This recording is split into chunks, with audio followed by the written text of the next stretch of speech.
जय श्री सच्चिदानंद प्रेमी साधकों। आज हम आपके लिए श्वासों का एक और महाप्रयोग लेकर आए हैं। केवल 12 श्वासों से आपको परमात्मा के दर्शन होंगे और जब परमात्मा के दर्शन ही हो जाएंगे तो फिर आप जो चाहे वह मांग सकते हो। आपके सभी दुख समाप्त हो जाएंगे।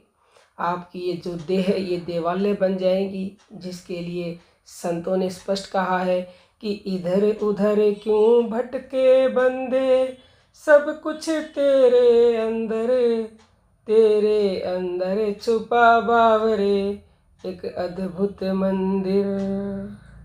अर्थात इधर उधर भटकने की आवश्यकता नहीं है। आपके भीतर ही परमात्मा है और भीतर ही वो अद्भुत मंदिर है जिसके आपको दर्शन करने हैं।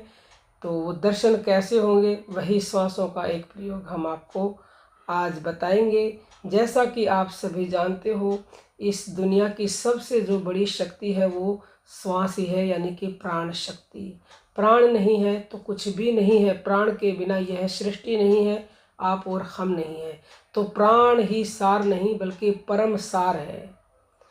तो प्राण शक्ति के प्रयोग से आप जो चाहे वह प्राप्त कर सकते हैं। और परमात्मा ने यह मंत्र, श्वास रूपी जो मंत्र है, इसीलिए दिया है कि इससे हम जो चाहे कर सकते हैं। लेकिन इंसान हर चीज़ का ध्यान रखता है, हर चीज़ की वैल्यू समझता है, वह प्राण शक्ति की ही वैल्यू नहीं समझता। उसी की तरफ हम ध्यान लेकर नहीं जाते, इसीलिए हम दुखी हैं, परेशान हैं और हम परमात्मा को भी शीघ्रता से नहीं पा सकते।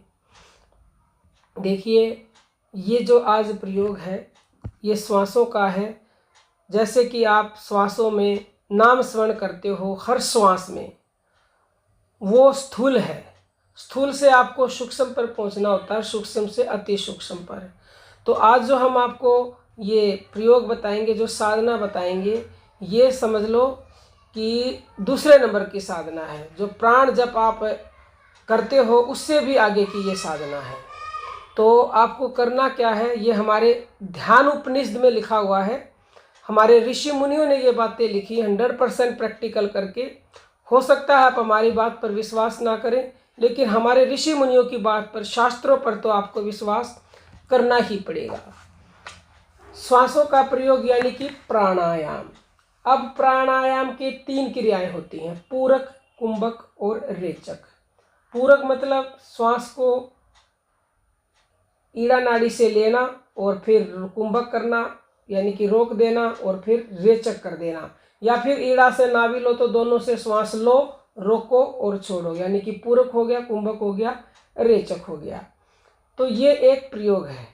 तो अब आपको इसको करना कैसे है, 12 बार ध्यान उपनिषद में लिखा हुआ है कि प्राणायाम की स्थिति में निरंतर ध्यान से हंसारूढ़ पर ब्रह्म के दर्शन होते हैं। यानी कि जो प्राणायाम का जो कुंभक है, प्राणायाम श्वास को रोकना, यदि निरंतर ध्यान करते हो इस अभ्यास का, हंसारूढ़ का मतलब ये होता है कि श्वास को रोक देना। अगर ऐसा अभ्यास करोगे तो प्रब्रह्म के दर्शन होते हैं।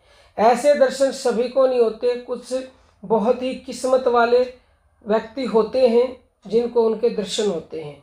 करोड़ों सूर्य किरणों का तेज प्रकाश होता है, तेजस्वी ज्योति पुरुष परब्रह्म का प्रकाश इससे भी अधिक होता है। ऐसे ज्योतिर्मय स्वरूप ब्रह्म दर्शन करने वाले धन्य हैं। तो आप भी किस्मत वाले बन सकते हो यदि आप इस कुंभक का निरंतर अभ्यास करोगे तो।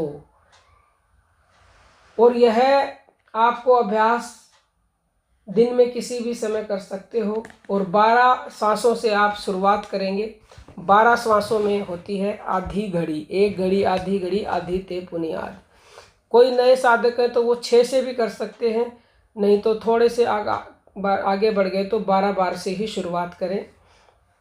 करना कैसे है, आप सीधे बैठ जाएं या लेट जाएं। वैसे तो ये चलते फिरते भी आप कर सकते हो, लेकिन वो बाद की अवस्था होती है जब व्यक्ति का अभ्यास हो जाता है। तो पहले एक जगह बैठ करके रीढ़ की हड्डी को सीधा रखें, अपने शरीर को स्थिर करें, वाणी को स्थिर करें, फिर आपका मन स्थिर हो जाएगा। ऐसा करने के बाद दोनों हाथ ज्ञान मुद्रा में घुटनों के ऊपर, और आपको परमात्मा को पहले नमन करना है और आपको ऐसा भाव रखना है कि मैं परमात्मा से जुड़ गया हूँ। आपको सांस लेनी है लंबी गहरी ऐसे, और कुंभक करना है, यानी कि रोक देनी है सांस। जितनी देर रुके, 10 सेकंड, 15 सेकंड, 15 सेकंड तो हर व्यक्ति की रुक जाएगी, किसी की 30 भी रुक सकती है, किसी की ज़्यादा भी रुक सकती है। जितनी रुके रोकें, फिर छोड़ दें, फिर श्वास भरें, फिर रोकें, फिर छोड़ दें, फिर श्वास भरें, फिर रोकें, फिर छोड़ दें, फिर श्वास भरें, फिर रोकें, फिर छोड़ दें। यह अभ्यास आपको 12 बार लगातार करना है, 12 बार। यह अभ्यास शुरुआती हो तो दिन में 1 बार करें, नहीं तो फिर 2 बार, 3 बार, सुबह दोपहर शाम तीनों टाइम ये अभ्यास जो व्यक्ति करता है, केवल 12 बार भी अगर वह निरंतरता से हर रोज करता है तो वह परमात्मा के दर्शन निसंदेह कर लेता है। क्योंकि जब श्वास रुकती है तो वह अग्नि अति शीघ्र प्रज्वलित होती है। जैसे कि कोई आपके घर में कोई नाली है, कोई पाइप है, अगर उसमें रुकावट आ गई, कचरा फंस गया, तो आप क्या करते हो? प्रेशर मारते हो पानी के प्रेशर से वो कचरा निकल जाता है। तो ऐसे ही हमारी भी जब प्राण शक्ति रुकती है तो वो अंदर ही प्रेशर मारती है सारा, और जो भी रुकावट है हमारे शरीर में, जो गंदगी है, जो बीमारियां, उन सब को भी दूर करती है।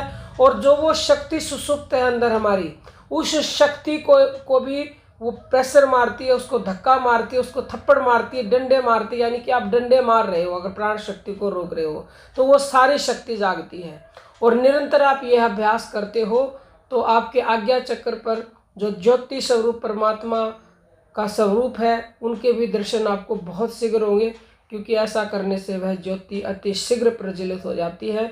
तो आप यह अभ्यास प्रतिदिन केवल 12 बार श्वास ले रोके छोड़े, ले रोके छोड़े, तो इससे आपको पहले दिन से ही लाभ मिलने लगेगा। देरी का काम नहीं है, यहाँ अभी करो अभी पाओ, उधार का तो काम है ही नहीं, लेकिन करना पड़ेगा निरंतरता से, निरंतरता से, निरंतरता से। निरंतरता लाइए, अभी करके देखिए, अभी आपको आनंद मिलेगा। इससे सबसे पहले तो आपकी जो चिंता है वो दूर होगी, थकावट दूर होगी, कोई भी शरीर में और अड़चन हो रही है वो दूर होगी, सिर दर्द दूर होगा, आप प्रफुल्लित हो जाओगे, आपके अंदर एनर्जी का प्रभाव बढ़ जाएगा, सकारात्मकता बढ़ जाएगी, घर की कलह टेंशन मिटने लगेगी, आपकी सोच बदलने लगेगी।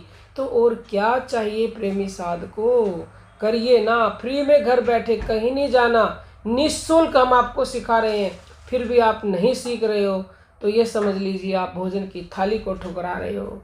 कोई भी आपका प्रश्न हो कमेंट करके पूछ सकते हो। जय श्री सच्चिदानंद।